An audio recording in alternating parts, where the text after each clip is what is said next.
de ser lembrado no momento em que nós vivemos num país que é dirigido pela esquerda, toda a esquerda vive num congraçamento indistinto, né, onde todo mundo acredita que toda essa gente é esquerda, socialista, revolucionária, etc. Então, Lenin, na sua época, procurou fazer exatamente o contrário daquilo que a gente vê na esquerda brasileira e internacional nos dias de hoje, que foi distinguir a política de um partido proletário dos demais partidos.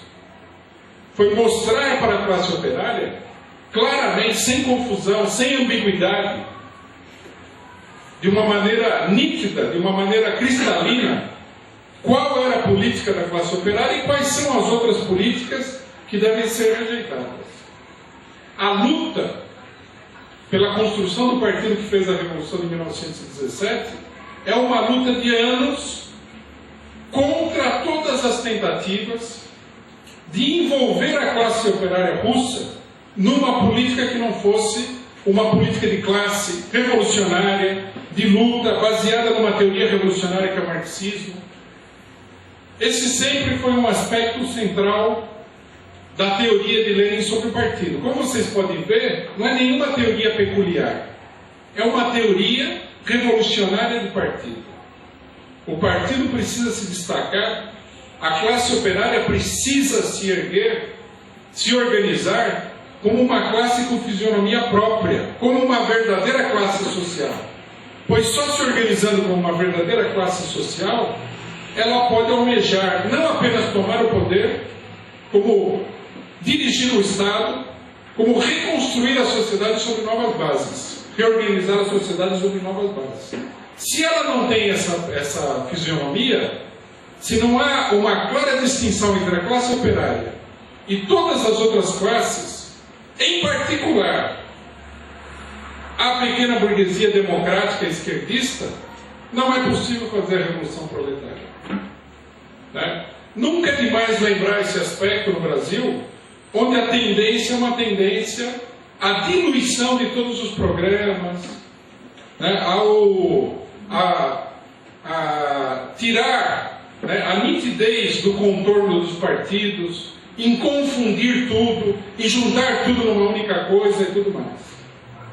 Um segundo aspecto que é decisivo é que Lenin desenvolveu o que na social-democracia existia em estado embrionário, que é a organização de um verdadeiro partido de luta, desenvolveu até as suas últimas consequências.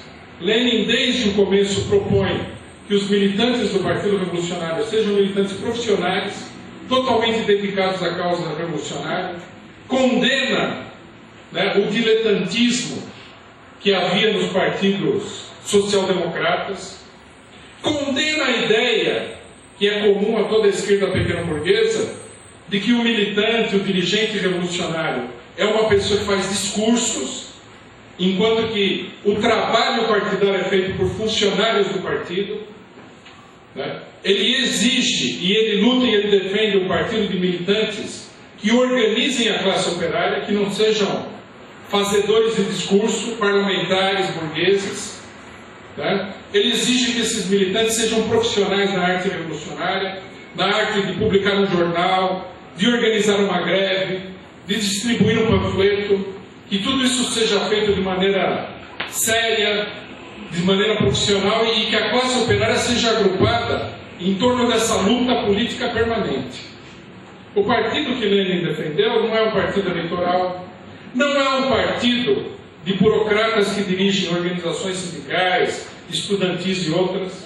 É um partido de verdadeiros militantes, combatentes da causa revolucionária, que são centralizados, que obedecem a um comando único, apesar de que discutem a política do partido como seres humanos e não recebem ordens de cima simplesmente, e que são militantes cuja dedicação à causa revolucionária permite que sejam um verdadeiro exército proletário em combate, e não um agrupamento amorfo de pessoas com opiniões confusas, com opiniões mal elaboradas, etc. e tal, como é a doutrina geral da esquerda brasileira e mundial nesse momento. O partido bolchevique, nesse sentido, ele aparece de fato, e foi isso que deu origem à ideia de que Lenin propunha um partido de tipo especial, como um partido muito diferente do partido da esquerda.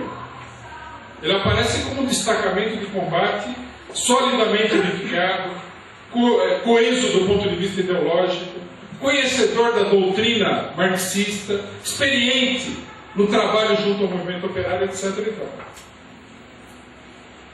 Lenin, nesse sentido, nós podemos dizer, ao contrário de praticamente todas as lideranças que se encontram por aí, era um homem de partido. Ele não era um líder providencial, um homem que se colocava acima do partido. Ele era, na verdade, fazia parte da engrenagem fundamental do funcionamento do partido. Não é possível entender a política de Lenin a não ser como parte da política de um partido. Da mesma maneira que Lenin foi um homem de partido, também nós vamos ver Lenin como governante da Rússia, como um homem de Estado proletário. Quer dizer, se existiu na história da humanidade alguma vez um governo que estava totalmente subordinado à defesa dos interesses dos explorados e oprimidos, esse foi o governo soviético na época de Lenin, até a morte de Lenin. Muita gente não sabe, logicamente que a burguesia tem o maior interesse de esconder isso daí, mas ao contrário desses partidos de esquerda que chegam ao governo, como a gente vê no Brasil em vários lugares, e fazem a política da burguesia, defendem os latifundiários, colocam um banqueiro para administrar as finanças do país, fazem acordos militares à revelia do interesse popular, etc. e tal, o governo de Lenin denunciou todos os acordos secretos, atendeu todas as reivindicações sindicais da classe operária, atendeu todas as reivindicações das mulheres, fez a reforma agrária integral de uma única vez. Muita gente nem leva em consideração essa transformação social gigantesca que foi a reforma agrária na Rússia. A reforma agrária na Rússia não foi assim, com o camponês mendigando num departamento público um pedacinho de terra para não morrer de fome. No decreto de reforma agrária, Lenin fala que os camponeses tomem do governo, isso é um decreto do governo soviético, tomem desde já toda a terra e comecem a administrar. O governo chama a classe camponesa a tomar a terra e depois organiza efetivamente o funcionamento de toda a economia agrária do país. Cria comitês de camponeses para administrar a distribuição de terras, impulsiona a mobilização do homem do campo para a reforma agrária. Qual governo na história da humanidade fez isso daí?